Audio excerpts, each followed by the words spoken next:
कापूस व सोयाबीन भावाचा प्रश्न घेऊन रविकांत तुपकर हे आज नागपूरमध्ये दाखल झालेले आहे। ते त्यांच्यासह अनेक शेतकऱ्यांना घेऊन आलेले आहे। जर का अवतीभोवती बघितलं तर हे सगळे सोयाबीन उत्पादक शेतकरी आहे, कापूस उत्पादक शेतकरी आहे आणि यांच्या पिकाला योग्य भाव मिळावा यासाठी ते विधान भवनावर हल्लाबोल मोर्चा त्यांनी आणलेला आहे। महत्त्वाची गोष्ट की मागच्या अनेक दिवसापासून रविकांत तुपकर विदर्भ असेल महाराष्ट्र पिंजून काढत आहे आणि या भागामध्ये शेतकऱ्याची जनजागृती करत होते, कारण की सोयाबीनचा प्रश्न असेल किंवा कापसाचा प्रश्न असेल या सगळ्या विषयासंदर्भात आपण त्यांना विचारूया। तुमचा हल्लाबोल मोर्चा विधान भवनावर आहे। सोयाबीन आणि कापसाच्या भावाचा प्रमुख या मोर्चाचा विषय आहे।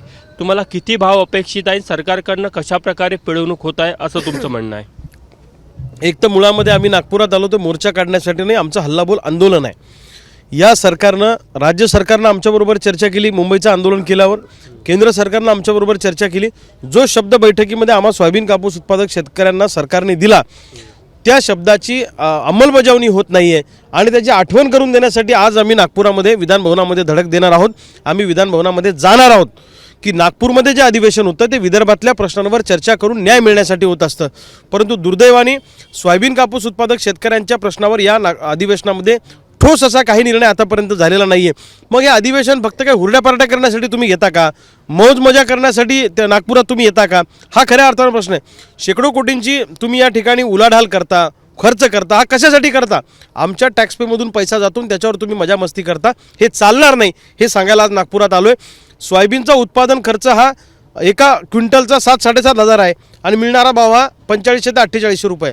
कापसाचा पर क्विंटल खर्च हा 8.5 हजार रुपये उत्पादन खर्च आहे आणि मिळणारा भाव 6.5 ते 7 हजार रुपये। जगायचं कसं आम्ही? आम्हाला पीक विम्याचे पैसे अजून मिळाले नाही, आम्हाला नुकसान भरपाई अजूनपर्यंत मिळाली नाही, त्याचबरोबर येलो मोजॅक बोंडअळीची नुकसान भरपाई मिळाली नाही। काल मुख्यमंत्र्यांनी जे निवेदन दिलं सभागृहामध्ये आणि एक शेतकऱ्यांना मदतीची घोषणा केली, त्यामध्ये कापूस आणि सोयाबीन या शेतकऱ्यांचा उल्लेख देखील पाहायला मिळाला नाही आपल्याला। नाही, असं आहे की मुळामध्ये सोयाबीन कापूस उत्पादक शेतकऱ्यांच्या बाबतीमध्ये सरकार कायमच उदासीन राहिलेले आणि आजही आहे। इथेनॉल निर्मितीवर बंदी घातली होती, लगेच तिकडची नेते मंडळी गेली तर इथेनॉल निर्मितीवरची बंदी उठली, अर्थात ती आमची पण मागणी होती। कांदा उत्पादकांसाठी स्पेशल पॅकेज दिलं, सोयाबीन कापूसवाल्याला तुम्ही काय देणार आहे आणि आमचं जगणं मान्य करता की नाही करता? आज महाराष्ट्रामध्ये 55 लाख हेक्टरवर सोयाबीन आहे, 43 लाख हेक्टरवर कापूस आहे, 1,46,00,000 हेक्टरपैकी 96 लाख हेक्टरवर जर सोयाबीन कापूस असेल तर मग एवढ्या मोठ्या शेतकऱ्यांचा विचार न करता तुम्ही वेगळ्या प्रश्नावर चर्चा घडवून आणता। सभागृहात जे आमदार बसतात ते सोयाबीन कापसाच्या दरवाढीबद्दल का बोलत नाही हे सुद्धा विचारायला आम्ही आलेलो आहोत। आमदार खासदारांनो तोंड उघडा आणि सभागृहात सोयाबीन कापसाबद्दल बोला हे सांगायला आज आम्ही आलेलो। तुम्हाला स्वरूप काय सांगा, तुम्हाला टेकडी पॉईंट देण्यात आलेला आहे, इथनं तुम्ही सरळ टेकडी पॉईंट पण जाणार?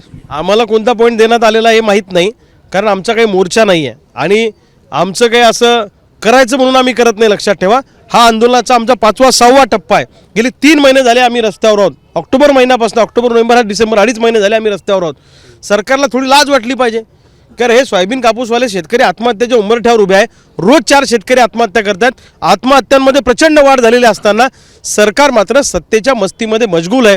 रोम जळत असताना रोमचा राजा जसा बिगुल वाजवत बसला होता तसा महाराष्ट्रातला शेतकरी मरणाच्या दारात उभा असताना सरकार मात्र सत्तेच्या मस्तीमध्ये मशगूल आहे असं आमचं म्हणणं आहे। आम्ही विधान भवनावर जाणार म्हणजे जाणार। कापूस आणि सोयाबीनला किती भाव मिळावा असती तुमची मागणी आहे? उत्पादन खर्च अधिक 50% नफा हे स्वामीनाथनचं C2चं फॉर्म्युला आहे। जर 7,000 रुपये पर क्विंटल आमचा सोयाबीनचा उत्पादन खर्च असेल तर 50% नफा ॲड करून त्याच्यामध्ये किमान 10,000 रुपये भाव, आणि नाही देत 10,000 किमान 9 तरी द्या अशी आमची मागणी आहे। कापसाचा पर क्विंटल प्रोडक्शन कॉस्ट ही 8 ते 8,500 रुपये आहे, त्याच्यामध्ये 50% ॲड करा, 12,500 रुपये भाव आम्हाला खाजगी बाजारामध्ये अपेक्षित आहे। हमी भाव आम्ही मागत नाही आहे, खाजगी बाजारामध्ये भाव स्थिर करा।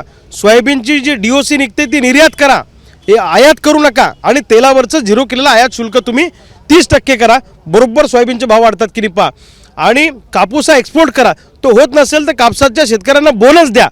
धान उत्पादकांना सुद्धा दिलेला बोनस हा कमी आहे, त्यांना सुद्धा बोनस हा वाढून दिला पाहिजे अशी आमची मागणी आहे आणि याच्यासाठी आज आम्ही हल्लाबोल आंदोलन करणार आहोत। आपण बघू शकतो रविकांत तुपकर नागपूरला पोहोचलेले आहेत। थोड्या वेळामध्ये ते विधान भवन परिसरामध्ये पोहोचणार आहे, तिथे नेमकं काय घडतं हे देखील बघणं महत्त्वाचं राहणार आहे। कॅमेरामॅन व्यंकटेश नायडूसह तुषार कोहळे, ABP माझा, नागपूर। ABP माझा, उघडा डोळे बघा नीट।